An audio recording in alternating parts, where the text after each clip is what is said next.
Welcome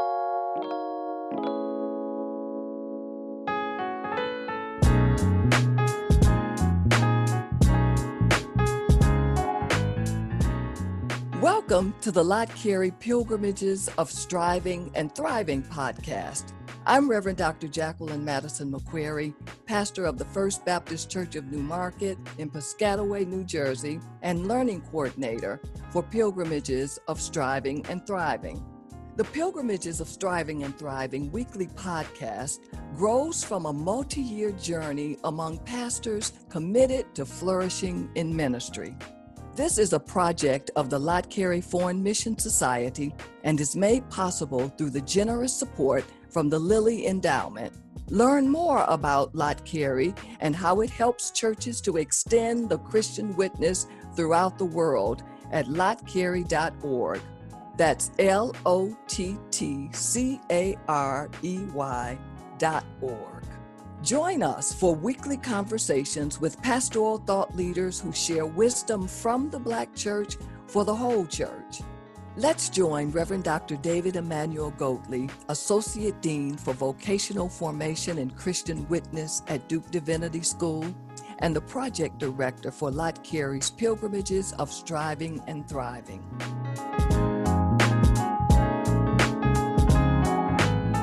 This week, he's in conversation with Reverend Donna M. Banks, pastor of McMannen United Methodist Church in Durham, North Carolina.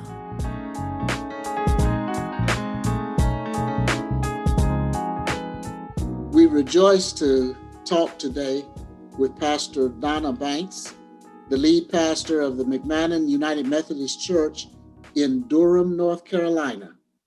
Pastor Banks, thanks for being with us today. Well, thank you, Dr. Goatley. It's a pleasure to be with you all and accept an invitation from you to be a part of this podcast. Wonderful. Well, we're talking about flourishing in ministry. Mm-hmm. And for a few years recently, I've been a part of a community of pastors. We have one cohort of women pastors and a second cohort of millennial and zennial pastors. We've been on a journey that we call Pilgrimages of Striving and Thriving. So our assumption is that when it comes to flourishing in ministry, every round does not go higher and higher. And that one way of thinking about flourishing is similar to a tree, where sometimes there are leaves on the branches. Other times there may be blooms or blossoms.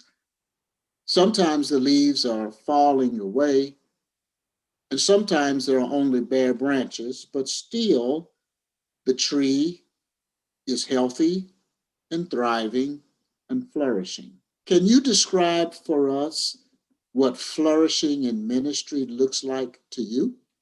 Flourishing in ministry. I am a second career pastor.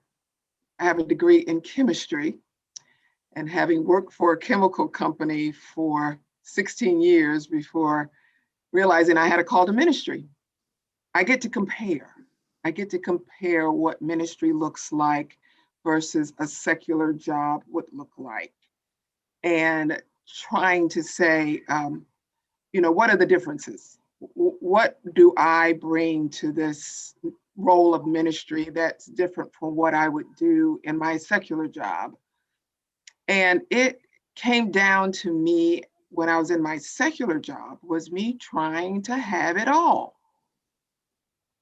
Was trying to have a family, trying to have a career, trying to work my way up the ladder, and trying to get as many rungs on the ladder, and trying to fit as many things into the schedule as I could. And I went from, I started out as a chemist in the lab. Then I moved into sales in Detroit.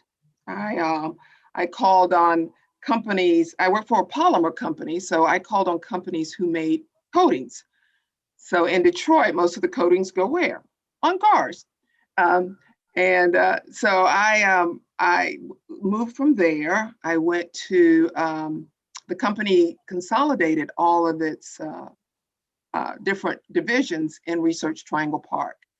So when I moved from sales, I moved into marketing.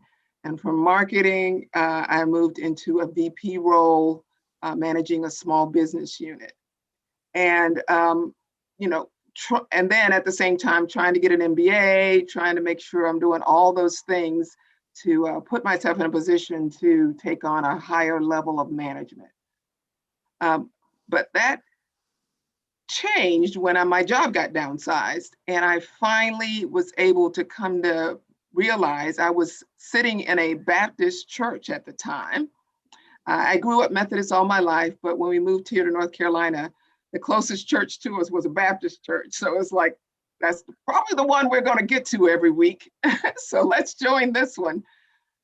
But coming to that church and finally getting your chance to do Bible study. And it was experiencing God, doing the Bible study by Henry Blackaby called Experiencing God. And it says, go back and look where God was leading you and you weren't leading yourself. And I think that is the difference. That's one of the differences about ministry, is that you're not doing this. This is God working through you. And I tell young people all the time, this is not your call. This is God's call on your life. And God will sometimes put you in places that you don't want to be, take you to places you don't want to go. And in order to allow you to experience God in different ways and be about the work of God. And so it's not you striving, it's you thriving in the midst of the places that you find yourself, and then finding God there, finding God moving in your life. And so it has been a wild ride for me. I have started out in ministry as an associate pastor in Chapel Hill. Then I went back and served my field ed. That doesn't happen very often. I served my field ed church. And then I came and served as the director of student life at Duke Divinity School for a short period of time. And then I went on to be a district superintendent in the United Methodist Church and went on to serve 2 other appointments since then. So it is thriving in ministry is not trying to control ministry.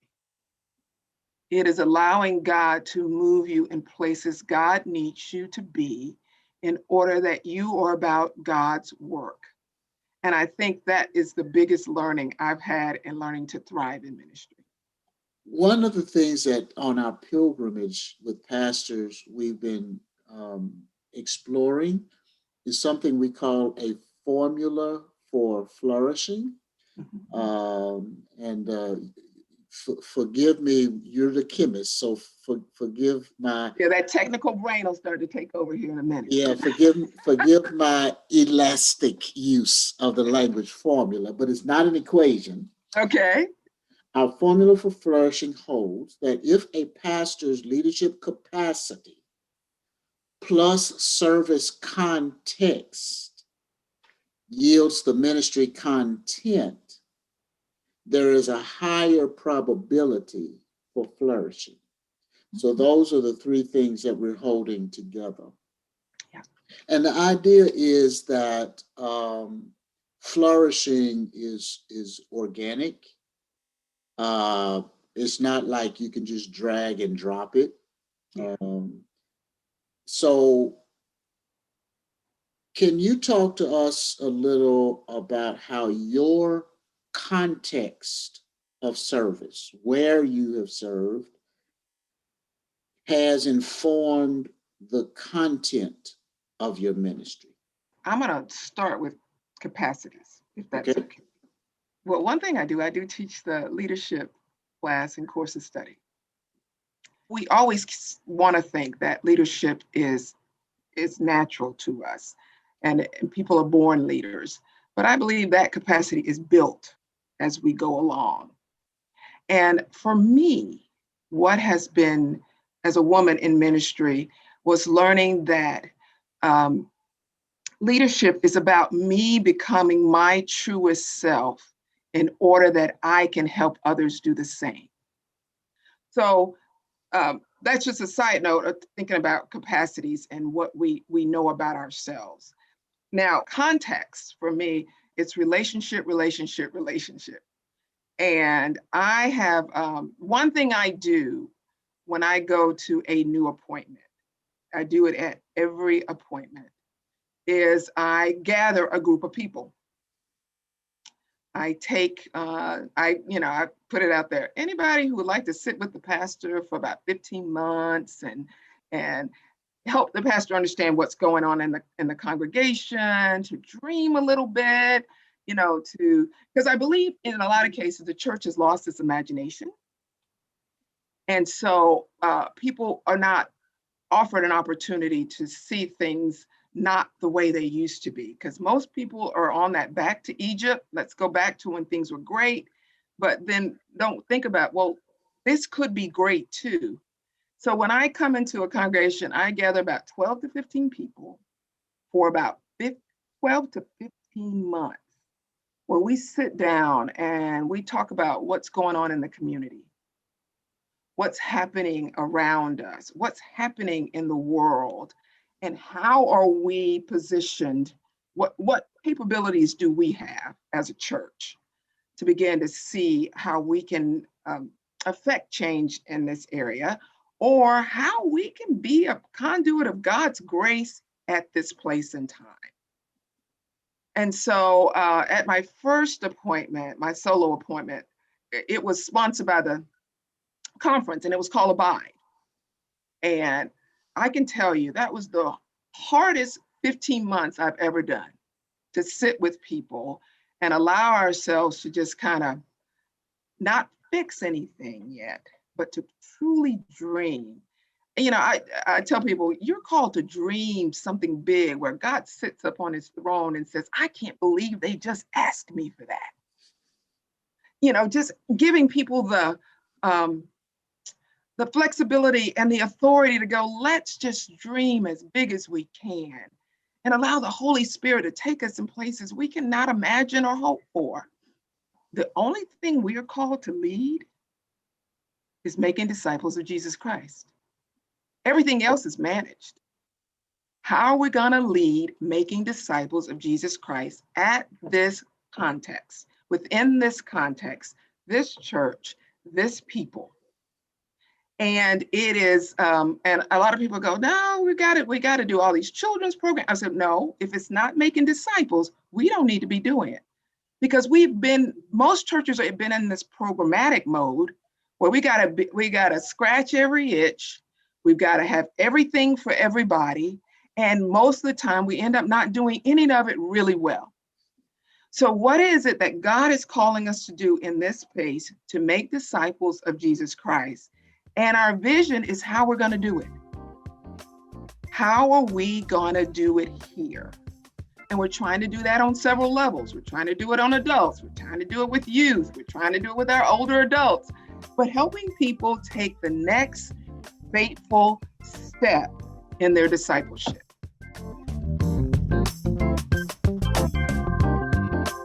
A word to our listeners. Lott Carey's Pilgrimages of Striving and Thriving podcast is funded by the Lilly Endowment through its Thriving in Ministry initiative. We'll be right back with more from the interview.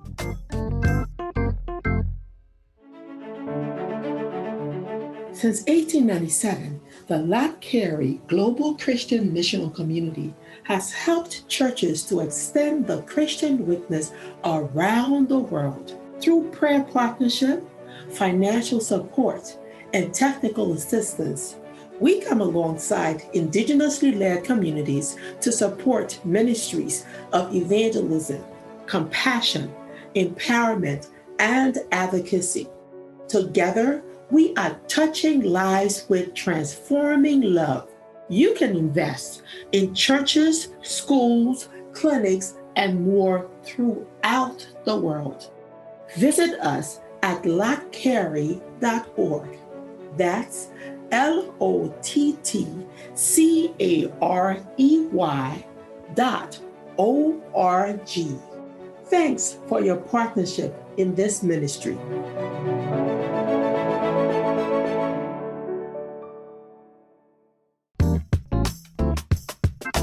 Welcome back to the Lott Carey podcast, Pilgrimages of Striving and Thriving. I'm Reverend Dr. Jacqueline Madison McQuarrie, the Learning Coordinator of Lott Carey's Thriving in Ministry program. Each week in this podcast, my colleague, Reverend Dr. David Emmanuel Goatley, interviews a prominent Black pastoral leader to gain insight for flourishing in ministry. Now back to more of his interview with Reverend Donna M. Banks, pastor of McMannen United Methodist Church in Durham, North Carolina.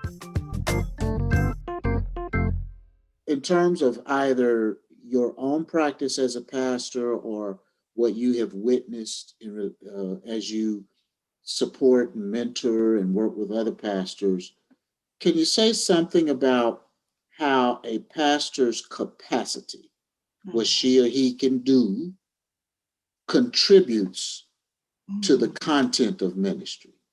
For me as a pastor, my connection with God, what I do, that's the most important thing I do, is keep an ongoing relationship with God. And that also includes how we spend time with other pastors, how we spend time in a covenant group. I'm always in some kind of group that is challenging me, that's asking me questions about my life and how things are going in my life. Another thing I'm a big proponent of is therapy. I think every pastor deserves their turn on the couch because we believe we did this. Somehow the ministry that's going well, everything that's happening in our life, we did this. No, it's not you. It's God working through you. And sometimes we need an unbiased opinion of what our lives look like. A spiritual director is another one of those things. Sabbath is another thing I'm a big proponent of. Spending time away from the work that we do, because the work is very demanding. It's between the things that we do as far as on Sunday morning, pastoral care, visiting people, doing all those things, they wear on us. And so we've got to, I used to think until I read 24/6 by Dr. Sleep that, I always just took a day off. Sabbath is not just a day off. It's a day to let go. It's a day to enjoy life and to believe that God will redeem any time that we have, and that we're supposed to spend time in doing those things that rejuvenate us, the things that we love, because sometimes we lose the things that we love because we're too busy doing ministry. So Sabbath reminds us that we are human beings rather than human doings. The other thing is becoming a lifelong learner. For me as a woman, I cannot lead like a man. I'm not going to be an authoritarian figure that stands up and say it has to be my way or no way, or I'm the one that comes up with the vision. And most women I know who are doing well in ministry are participatory in their leadership style. When I bring more people into the process, when I am reminded that this is not me that's doing this is us working together to come up with a new vision. This is us working together to figure out what God is doing. I can hand off ministry.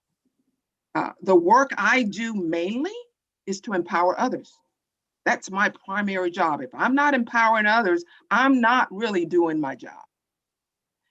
And a lot of times I see pastors trying to do it all. They're trying to do everything.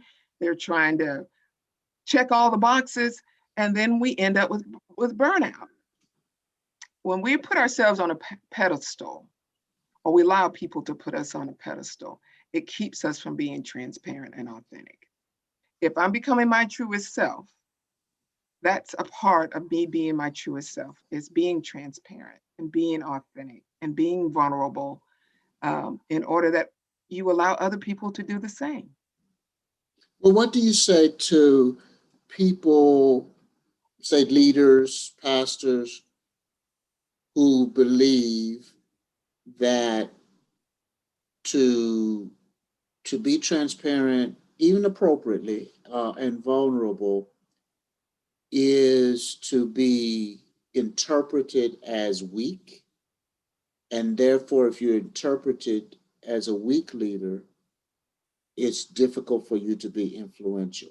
I think transparency and vulnerability leads to authenticity. We're not saying that you got to let everybody know everything about your life. You've got to tell all the stories about what's going on around you, but appropriately letting people realize that you're a real person.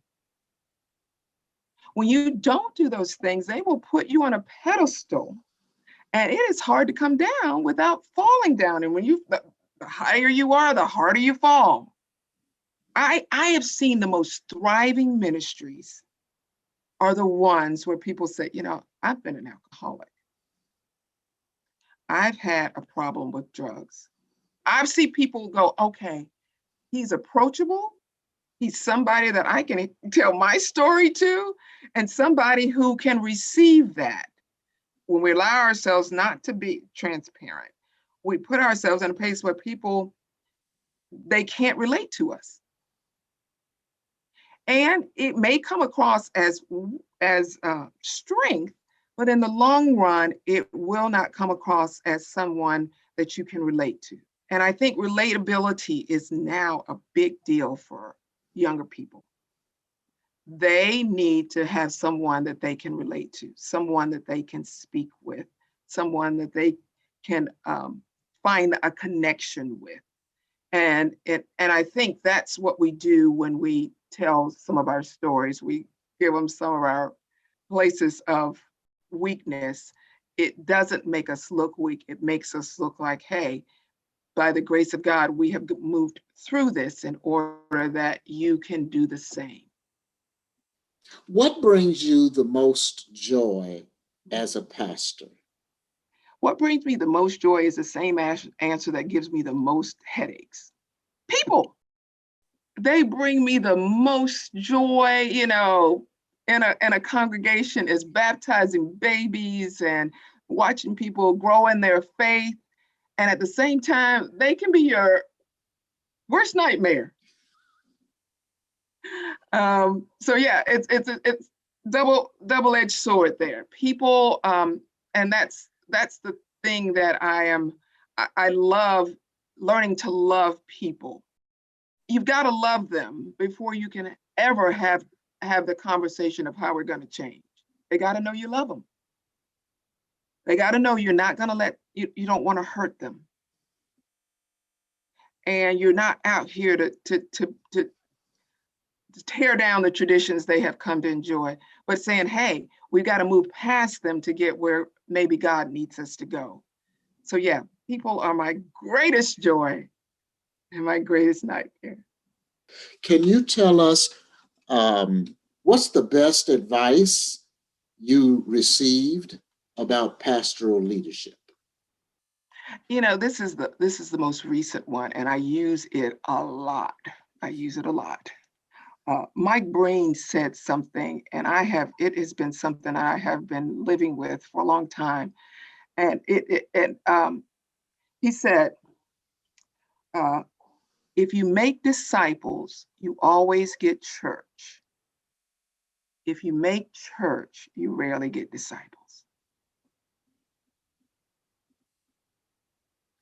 So we've been doing a lot of just making church rather than making disciples. And so this is a thing I hold in my hand every time.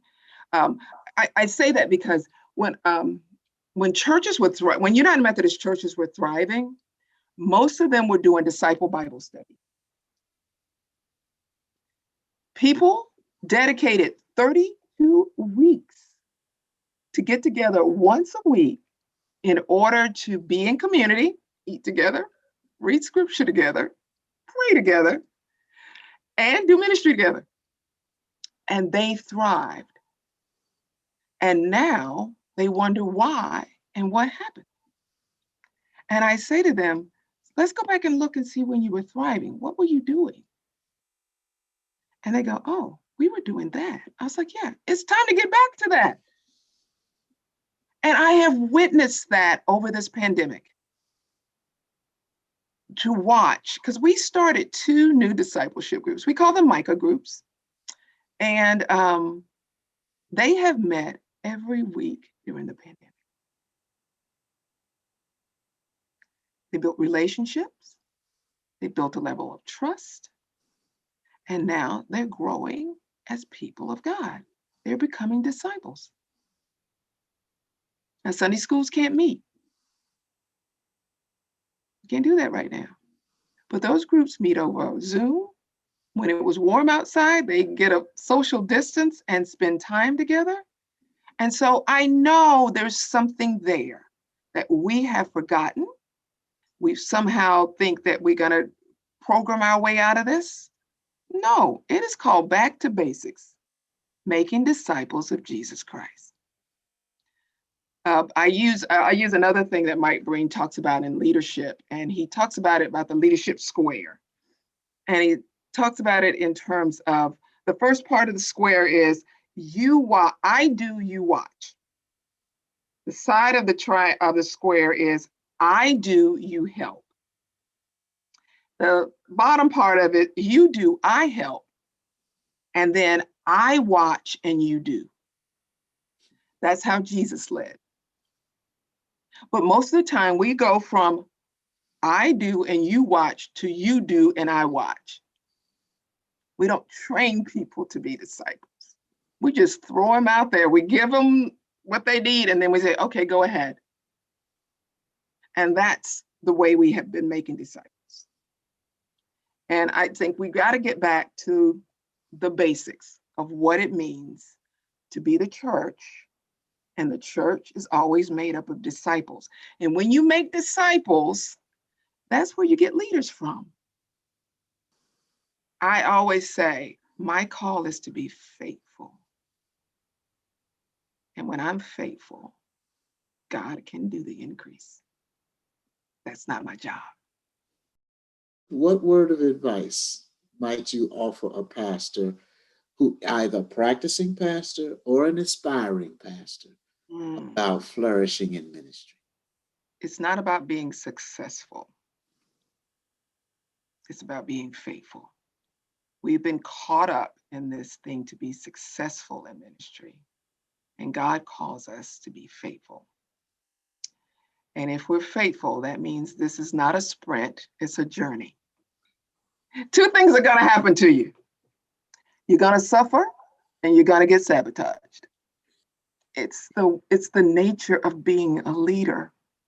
And don't let that keep you from the work that God has called you to. Again, the suffering, the wilderness experience is going to come.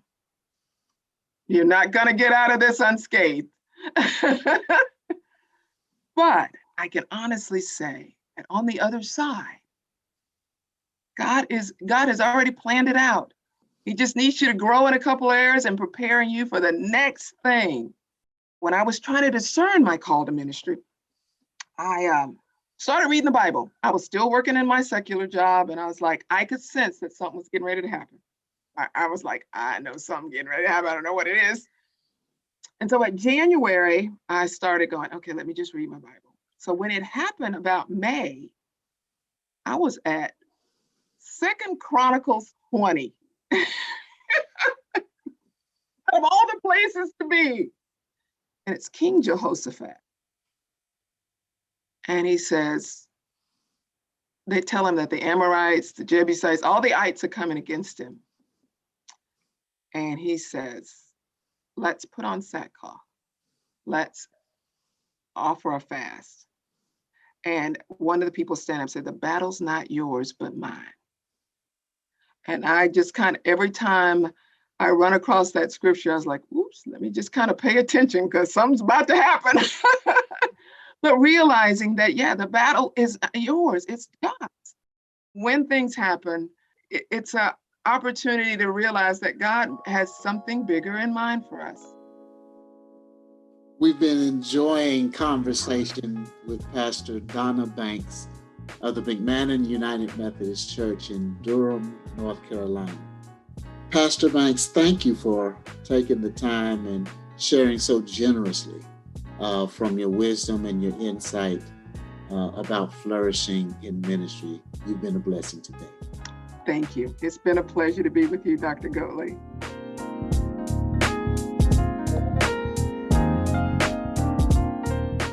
Thank you for joining us today for Pilgrimages of Striving and Thriving, a weekly podcast from Lott Carey as we listen in on conversations with prominent pastoral thought leaders. Join us next week for a conversation with a new guest and fresh insights. Wisdom from the Black Church for the whole church. I'm Reverend Dr. Jacqueline Madison McQuarrie.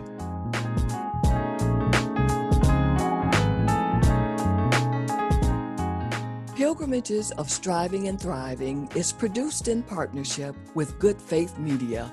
Music by Makita McQuarrie. Share the word with those who need to hear it. Pilgrimages of Striving and Thriving, wherever you get your podcasts.